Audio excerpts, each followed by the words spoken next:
Good morning. This is the Morning History Show for May 31st, 2023. I'm Dr. Sean Munger. I am a historian, a teacher, author, and podcaster. And today's stories involve medieval manuscripts that are going on display this weekend in Exeter, England. Story of a young Native American man and his remarkable odyssey from Indian boarding school to the U.S. Navy in World War I. And a scandal that's broken involving China and the illegal salvage of World War II shipwrecks off the coast of Malaysia. So thanks so much for listening. This show is just starting out. We're, only 4 episodes in, but I feel like I'm finding a bit of a groove. So far, the episode on the Quedlinburg treasures stolen from Germany has been the most popular. That's episode 2. But, of course, a lot of how this gets discovered and listened to depends on the YouTube algorithm, which is kind of merciless, and which I've never been able to tame. And if anyone tells you they know the secret to cracking the YouTube algorithm, I got a bridge to sell you, because I don't think even they at Google know how it works. But anyway, we're just going to keep going on. So, okay, first story is out of Exeter, England. This weekend, beginning June 3rd, at the Royal Albert Memorial Museum in Exeter, 6 rare medieval manuscripts will go on display. This exhibition is called Gatekeepers to Heaven, Religion, Knowledge, and Power in Medieval Exeter. It is open to the public. This is noteworthy because the manuscripts, these particular 6, have been held at the Bodleian Library at Oxford since 1602. But they originally, before that time, they came from the Library of Exeter Cathedral. So this exhibition represents them kind of going home, so to speak, at least for a while. So first time back home in 400 years, being displayed in their kind of their natural habitat. That is an interesting deal. The earliest manuscript to be featured in this collection is from the year 850 CE, so the mid-9th century. This is some 200 years before the Norman conquest. That's when the manuscript was written. And apparently, sometime later, it was brought to Exeter by Leofric, sorry if I'm butchering that. He was an important bishop who was sort of de facto chancellor, not officially, but de facto chancellor under King Edward the Confessor, and this is in the mid-11th century. Edward the Confessor, of course, died, and then his disputed succession was the spark of one of the sparks, the main trigger of the Norman conquest of England. So that was, of course, so this manuscript was already 200 years old by the time he brought it there.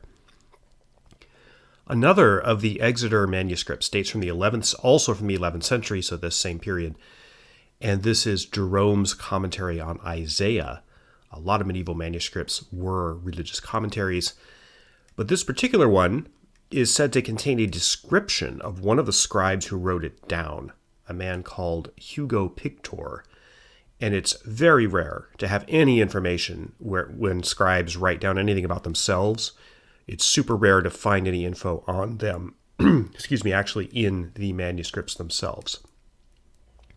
Another of the books on display is said to contain all sorts of mythological creatures, so illuminations of lions and dragons, centaurs, that kind of thing, which is another common theme in medieval manuscripts. See a lot of animals and fantasy animals and real animals, or mistaken depictions of real animals. That's a common thing that you see in these types of books. I'm fascinated by the Bodleian Library, which is what piqued my interest in this story. And of course, this is the main research library at Oxford University in England. The library was formally established in 1602, so at the very end of the reign of Queen Elizabeth I. But its roots go back to the 14th century. And there were some grants of books that were made originally to a library on this site. But during the Reformation period, the original library was stripped and abandoned. And then Sir Thomas Bodley founded the library, the modern incarnation of it. This was a lengthy process beginning in 1598. He had formerly been at the court of Elizabeth I, and then he married a wealthy widow in 1598, so he came into some money. And he wrote to the Chancellor of Oxford offering to help reestablish this fallen library. And Oxford accepted, so he started collecting books for it. And of course, the library is named after him, Thomas Bodley. And evidently, one of the first within that core collection that Bodley got together were apparently these 6 medieval manuscripts from Exeter. So the manuscripts are on loan from Oxford to a museum in Exeter, and the exhibition runs from June 3rd to September 3rd.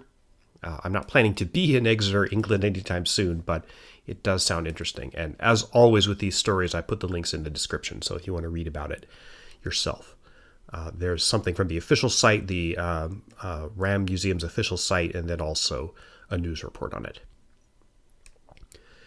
All right, second story today is credited to William Convery of the Minnesota Post, which is apparently sharing various items from a digital encyclopedia curated by the Minnesota Historical Society. And this story is less news than a biography of a very interesting person, and is appropriate as in the U.S. we just came off Memorial Day.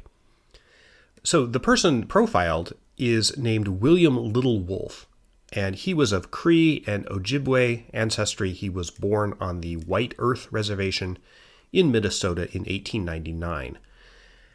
And at an early age, apparently age 10, he had the misfortune to be put into the Carlisle Indian Industrial School in Carlisle, Pennsylvania.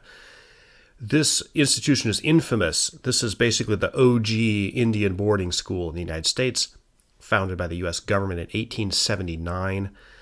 This is as the wars on the plains against Native Americans were ramping down. There was a new Native American policy by the federal government. Of course, the policy was assimilation. Basically, they had stopped the procedure of making treaties with Native American nations and instead decided, you know what, instead of military conflict, we, the federal government, are going to assimilate the natives into American culture. So that was the purpose of these schools. Little Wolf did not adapt well, apparently, at first. He ran away frequently in his early years. And I mean, people spent, years, decades sometimes as inmates of these schools. They were more like prisons than schools. But then he started to form relationships there, and he does seem to have had some affection for the school despite its obvious drawbacks. And you do hear that in many Native American accounts of the boarding schools. They were horrendous, but people often did learn some useful things from them. Does not excuse the brutality of them, but there is often this mixed feeling about it. If you look at any accounts or manuscripts from people who were there. One of the things that Indian boarding schools were used for was a source of cheap labor.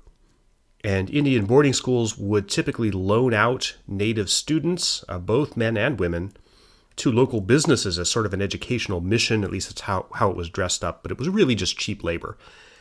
And William Little Wolf was loaned out in this process. He worked on a farm in Pennsylvania. And that was where he was in spring of 1917 when the news came that the United States had declared war on Germany.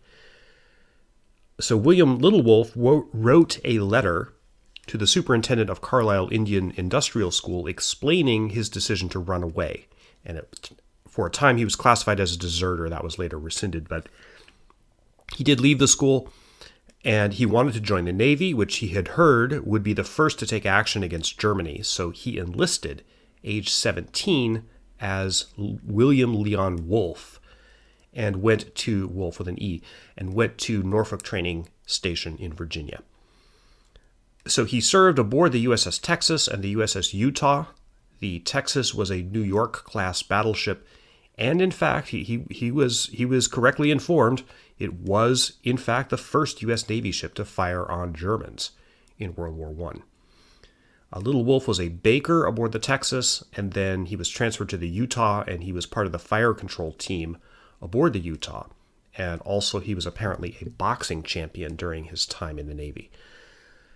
So when the war was over, Little Wolf left the Navy in 1919. His final rank was third-class petty officer / coxswain, and he was the leader of the Utah's #1 forward gun crew. So pretty important job. So after the military, he went to Cass Lake, Minnesota, where he settled, started a family, worked a host of jobs. The Minnesota Historical Society caught up with him in various census.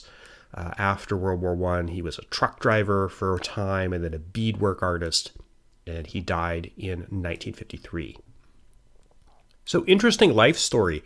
My great-grandfather, actually, the reason why this caught my eye, my great-grandfather, not Native American, but he enlisted in the U.S. Navy in this same period. He was only 13, if you can believe that. So that's why this story was of interest to me. And one thing that I learned from this news story that I did not know before was that more Native Americans per capita enlisted to fight in World War I than any other ethnic group in America. And apparently that was also true of other wars, so not just World War I. So anyway, interesting story on the life of Little Wolf, and that is linked in the description too. Okay, final story from World War I to World War II. Our last story today was reported on CNN, and they are reporting that the Maritime Enforcement Agency of Malaysia has detained a Chinese cargo ship, which they searched and found various pieces of old steel and several intact cannon shells, which the Chinese are believed to have salvaged from the wrecks of two famous British warships, the HMS Prince of Wales and the HMS Repulse.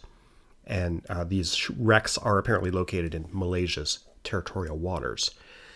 The Malaysians are testing the artifacts to see if they indeed date from the World War II era. They probably do.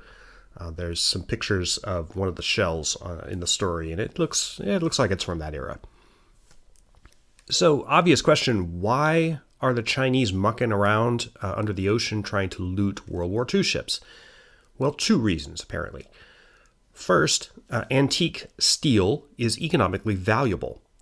All steel manufactured since 1945 contains minute traces of nuclear fallout, because, of course, when the Trinity test went off, that pretty much contaminated everything on Earth and everything that has existed since 1945 with a tiny, tiny bit of nuclear fallout. Steel made before 1945 lacks this, and as a result, it can be used to make certain kinds of high-quality, precise scientific instruments. Exactly what, I'm not sure, but it is apparently used for that.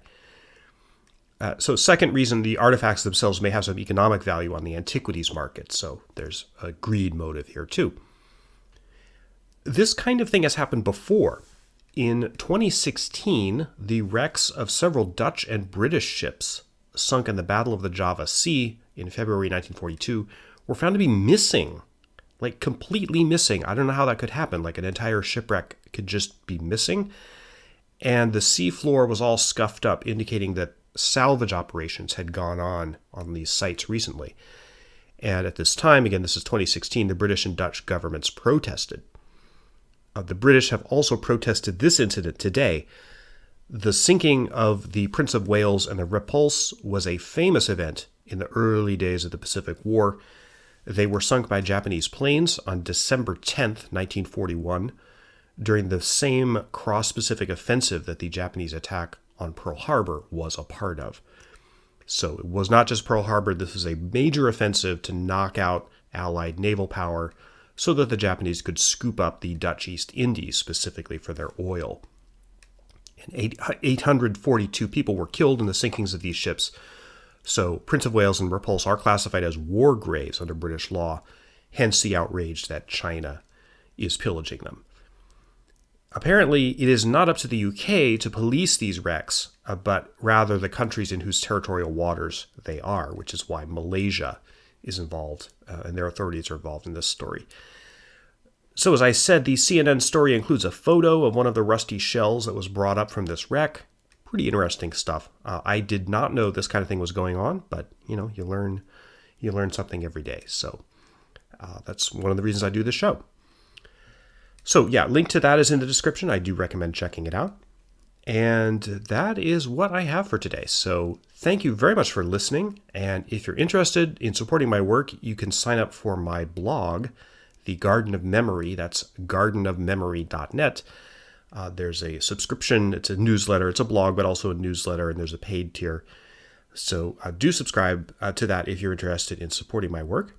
And I hope you have a good month of June, which we're just going into. And I will talk to you soon. So thanks again for listening. Bye-bye.